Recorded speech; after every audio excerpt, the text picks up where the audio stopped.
So Yeah. what you've accomplished is incredible. So that's the highlight. That's Superman. You come out of the phone booth and you saved, and everything is awesome. Family, everything. People see it.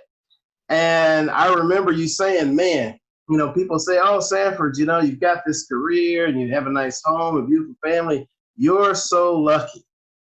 And I remember a conversation we had, and you said, you know what? They don't remember. They don't know anything about me driving all night in my car because I didn't have money for an airfare.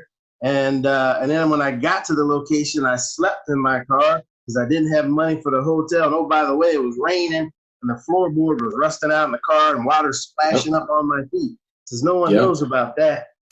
Mm-hmm. That's the reality. And that people don't understand. A lot of people don't understand what it takes to get to that level. You just don't wake up one morning and ta-da. There's a lot of heartache. There's a lot of pain. There's a lot of uncertainty, fear, all of that. And you walk through it to accomplish the things that you have. How'd you do it? Man, I'm still trying to figure that one out. It's just, to me, it was about gratitude and desire.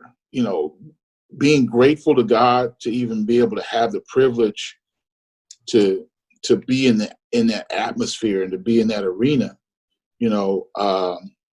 When I always wanted to work in television and film industry and entertainment, that sort of thing. I always wanted to do it ever since I was a little bitty kid. I was a latchkey kid growing up, so I spent a lot of time by myself, and so back then there wasn't a lot of electronics and video game systems and all this stuff, so you had to create your own entertainment. So that consisted of going out in the backyard and finding a stick, with this, that was big enough for me to use as a rifle, and playing. I was, kids talk about cowboys and Indians. I was the cowboy and the Indian, and so I grew up, just always wanting to be in that type of field, and not having, I didn't have the opportunity to be able to go and really pursue it, education-wise beyond high school. And I just happened to be blessed to be put in a position to where God really opened up a door for me that I really couldn't open on my own. When I was in high school, this was back when there was just one Olathe High School. For people that are familiar with Olathe, Kansas, it's a growing suburb and a growing community outside of Kansas City. And back then, Olathe had one high school. It was Olathe High School. And when we were juniors in high school, they were talking about building a new high school in Olathe. And so I had a film studies class with Miss Wyatt. Helen Wyatt was her name, and she was my teacher. And her husband worked for the ABC affiliate in Kansas City at Channel 9. And the school district had, the school board, I believe, they were trying to get funding from the city council to finish out this high school. And so they hired her husband to shoot a promotional video for the new school. And when I found out that he was doing that, I begged Miss White, please, can I please come and just help? I'll just carry his equipment. I'll do whatever you want me to do. Can I please come? Ask your husband if I can come. And so she asked him, and he agreed to let me come and be his grip for that day. So I worked with him one day.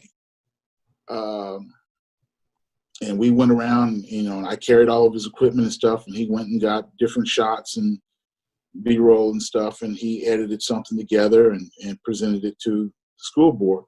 But I only worked with him the one day. And that was in my junior year. Well, senior year, I ended up going to the new school. They got the funding. They opened the school up early. It was done a year earlier than what they told us it was going to be. I'm And still mad so, about that, by the way. me Go too, ahead. man. Oh man, You know how many they state broke up the championships we were greatest 1-1? dynasty in high school football. Oh man. So anyway, We'd have run away with it that year. oh, definitely, for sure. So I ended up going to the new school, and Miss Wyatt and her husband had moved away during the summer before our senior year. She moved away to LA. And so I never saw them again. And so, now here we go, you fast forward 10 years later, by this time I'd made some significant changes in my life, and just really tried to get my life in a place where I'm productive and being a good citizen. And Karen and I got married once we turned 21, and so I just wanted to be a better, I wanted to be a real Christian and have a real relationship, and just start doing things better in my life. So I started moving in that direction. And before I graduated from high school, my parents really discouraged. I had a chance to go to Southwest Missouri State on a theater scholarship, and my parents were like, no, I don't want you going to school to be a professional waiter at a restaurant, so I want you to get a good job. And that was the motto back then. You get a good job, or you can work for them for 30 years and retire. And so they kind of discouraged that, so I didn't pursue it, and I pursued going the traditional route, and it didn't work out for me. And so within a year, less than a year, I was out of college and just working full time. And then shortly after that, Karen and I got married. And then after that, we started having children. And, life just goes on and life happens. And next thing you know, 10 years later, we're married. We got 2 little kids, and I've got no college degree, no education. And so they used to have what they call the guest sportscaster contest in Channel 9. And every year they would have guest sportscaster week, where, for 5 nights, Monday through Friday, they would have one guest sportscaster, one contest winner would be the guest sportscaster on the news. And I'd always see it, everybody watched it. It was a huge ratings deal in Kansas City. And one year I worked up the nerve to actually enter the contest. And back then, this was when Christian Okoye was the halfback for the Chiefs. And people used to always say I looked like Christian Okoye. And and my cousin played in the league at the time. He was playing for the Broncos. And man, it never failed. Every time he would come to town, he would call me up, and we would go out to dinner or something. So I would go over to the hotel to pick him up at Crown Center, and I'd be waiting in the lobby for him to come down, and people would come and ask me for my autograph. Oh, Christian Okoye. I'm not Christian Okoye. I mean, I had people want to fight me sometimes. How come you don't sign my kid's jersey? And here's my cousin standing there who is in the NFL, and he'd be like, man, just sign the jersey so we can get out of here. So anyway, man, I entered the guest sportscaster contest one year, and I put that as my little hook on the postcard. You had to write why you should be guest sportscaster. So I put, people think I look like a professional athlete anyway, and blah, blah, blah. And so I sent it in and forgot about it. And months had gone by, and I decided to go. Every year, my wife would go to this conference in Tulsa, Oklahoma, this church conference called the Azusa Conference. And it was all, I was always working. I mean, we were barely making it, man, so I couldn't afford to take any time off. So, but this one particular year, I decided, okay, the conference is falling right near our anniversary. So I'm going to take that week off. And I planned ahead a year ahead of time. I'm going to take that week off and I'm going to go to the conference with her and we're going to make a vacation out of it. And so went to the conference, and every year at the conference, they would have all these great, dynamic speakers would come in, man. And, some people that I'd heard of, some that I hadn't, that turned out to be, just huge, influencers in the world, really. People like Miles Monroe, Don Mears, and then Carlton Pearson, who used to run the conference, would always wrap up the conference the last night. So this year that I went, I only went, in time enough to be able to go to like 2 nights of the conference. First night, I got to hear John Osteen, who was Joel Osteen's father, who he always talks about, and he was really powerful, man. And then, so we're in line the next night, which is the last night of the conference, and while we're standing in line at the Mabee Center at ORU waiting to get in, I mean, we stood out there for hours just to get in. And while we're standing in line, somebody comes out and says, "Hey, we just heard that Carlton's not going to be speaking tonight to wrap up the conference. He's going to let this guy named T.D. Jakes wrap up the conference." And I looked at my wife. I said, "T.D. Jakes?" I said, "I'm going home. Let's go. Let's just leave. I ain't come down here to hear T.D. Jakes. Who is he anyway? Big walrus-looking dude, look like Chumley from Underdog, cartoon, man." And my wife was like, "No, we came all this way. We should go. I really think this is going to be special. We should go and just hear him out."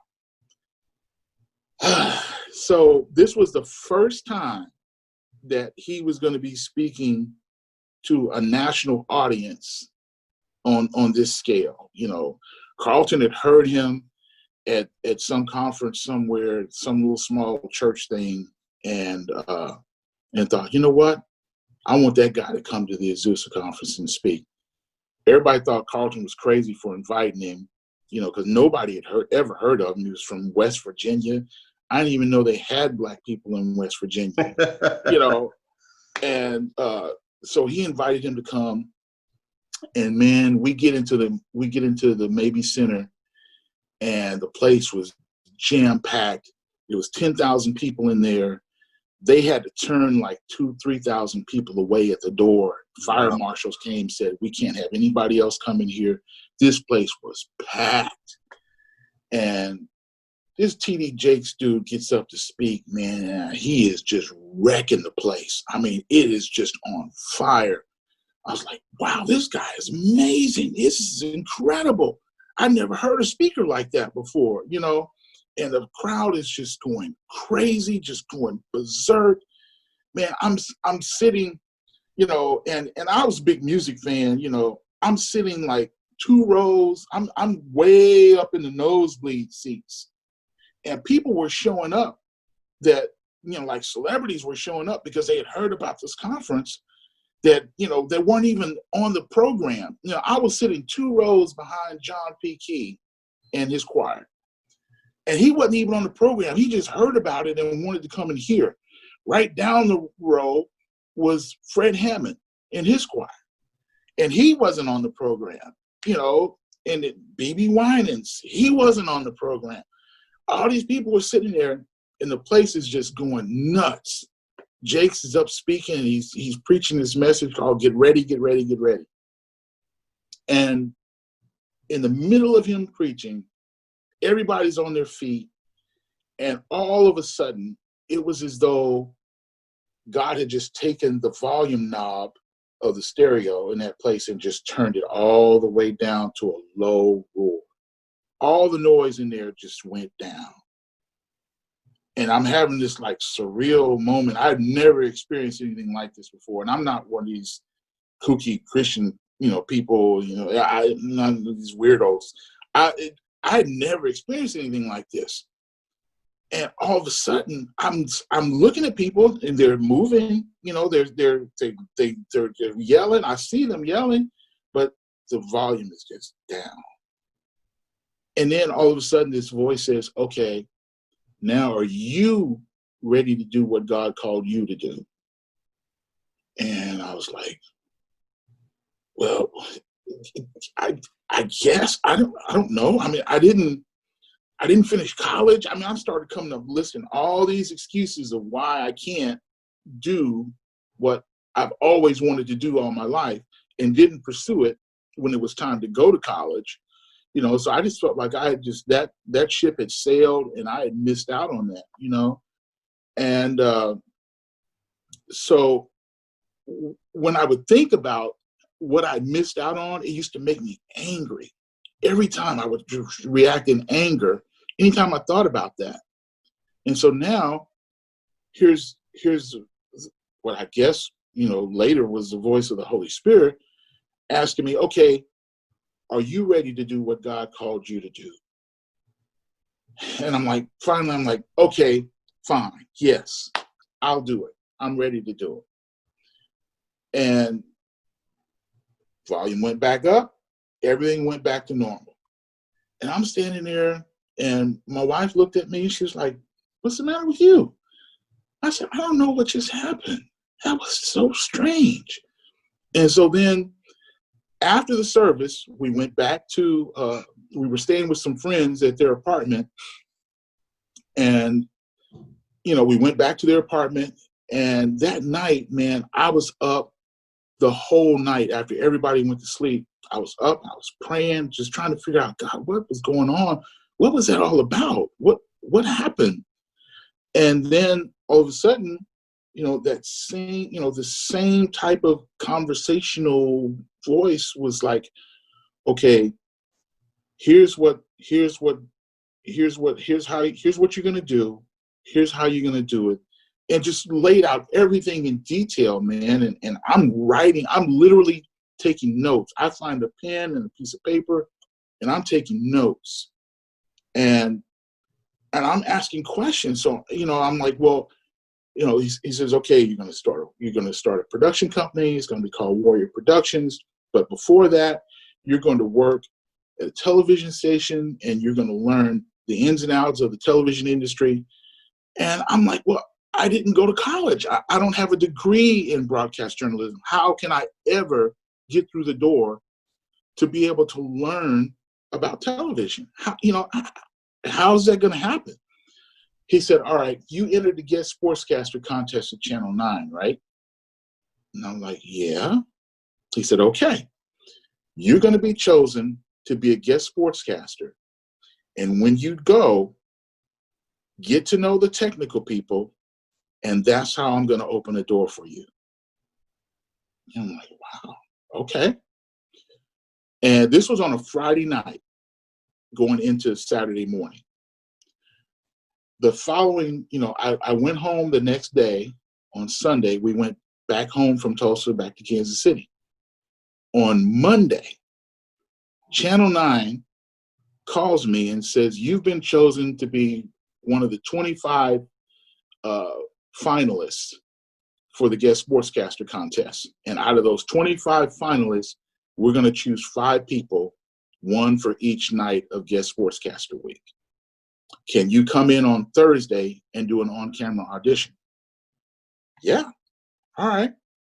So I'm thinking, wow, okay, so far so good, Lord. This is all starting to kind of, all the pieces are starting to kind of fall together.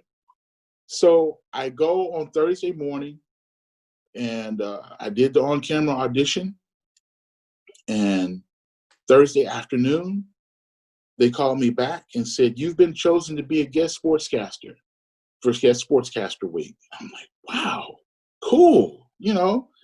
I'm like, wow, Lord, this is starting to work out kind of the way you said. So I showed up. When they told me to show up, I was the last person for guest sportscaster week. I was the Friday night guy. And man, I showed up at the station. I brought, I even brought a spare suit. I had one suit that I was going to wear for the 5 and 6, and then another one for the 10.